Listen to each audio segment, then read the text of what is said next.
नमस्कार दोस्तों, मैं सनी नरवाल हाजिर हूँ एक और दिल दहला देने वाली रियल और डरावनी कहानी के साथ। तो कानों में ईयरफोन लगाकर इस कहानी को ध्यान से सुनो। यह आदित्य के साथ हुई सच्ची घटना है। मुंबई पुणे हाईवे पर एक रात की कहानी है जो आज भी लोगों के दिलों पर डर पैदा कर देती है। यह कहानी है एक नवयुवक आदित्य की, जो मुंबई से पुणे की ओर जा रहा था। वह अपनी कार में अकेला था और रात के 12 बज गए थे। चारों ओर सन्नाटा था। केवल हाईवे की सड़क पर उसकी कार की हेडलाइट चमक रही थी। रास्ते में जब वह लोनावल के पास पहुंचा तो उसने सड़क के किनारे एक औरत को खड़े देखा। वह सफेद साड़ी पहने हुए थी और बारिश में भीग रही थी। आदित्य ने सोचा कि शायद उसे मदद की जरूरत है, इसलिए उसने गाड़ी को रोका और आदित्य ने कार का शीशा नीचे किया और पूछा, आपको कहीं जाना है?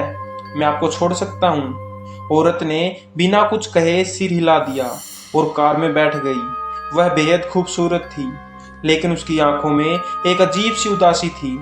आदित्य ने गाड़ी फिर से चलानी शुरू कर दी और पूछा, आपको कहाँ जाना है? उसने एक धीमी आवाज में जवाब दिया, आगे वाले गांव तक। रास्ते में आदित्य ने उसे कई बार बात करने की कोशिश की, लेकिन वह चुपचाप बैठी रही। उसकी चुप्पी और उसकी आंखों की गहराई ने आदित्य को बेचैन कर दिया। रास्ता अब और भी गहरा और सन्नाटेदार हो गया था। कुछ किलोमीटर आगे जाने के बाद आदित्य ने जब पीछे मुड़कर देखा तो वह औरत गायब थी। उसकी सीट खाली थी, लेकिन सीट पूरी तरह भीगी हुई थी, जैसे अभी भी कोई वहां बैठा हो। आदित्य को अचानक ठंड लगने लगी और उसकी रूह कांप उठी। उसे समझ नहीं आया कि यह कैसे हो सकता है। उसने गाड़ी रोकी और चारों तरफ देखा, लेकिन कोई नहीं था। उसने खुद को शांत करने की कोशिश की और फिर से गाड़ी चलाने लगा, लेकिन उसका दिमाग उस औरत के ख्यालों से निकल नहीं पा रहा था। थोड़ी दूर आगे जाने पर उसे सड़क के किनारे एक पुराना मंदिर दिखाई दिया। उसने सोचा कि वहां जाकर वह थोड़ा आराम कर लेगा। जब वह मंदिर के पास पहुंचा तो उसे मंदिर के पुजारी ने रोका और पूछा, बेटा, इस समय तुम यहाँ क्यों हो? आदित्य ने पुजारी को सारी घटना बताई। पुजारी ने गंभीरता से उसकी बात सुनी और कहा, तुमने उस आत्मा को देखा है। वह एक नवविवाहित थी जिसकी कुछ साल पहले इस हाईवे पर एक दुर्घटना से मृत्यु हो गई थी।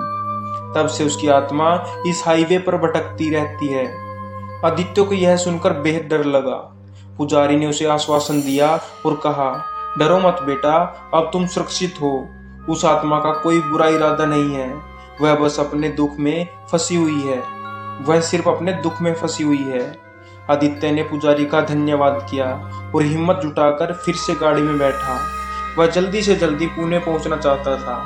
पूरे रास्ते वह उस रहस्यमयी औरत और उसकी भयानक कहानी के बारे में सोचता रहा। आज भी जब आदित्य उस रात के बारे में सोचता है तो उसकी रूह कांप उठती है।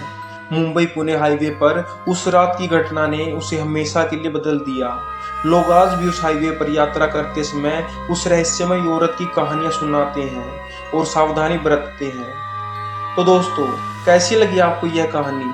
अगर अच्छी लगी हो तो अभी हमारे YouTube चैनल अद्भुत हॉरर स्टोरी को सब्सक्राइब करें और साथ में बेल आइकन को भी प्रेस कर दें, ताकि आप लोग हमारे आगे आने वाली ऐसी ही हॉरर स्टोरी को सबसे पहले देख पाए।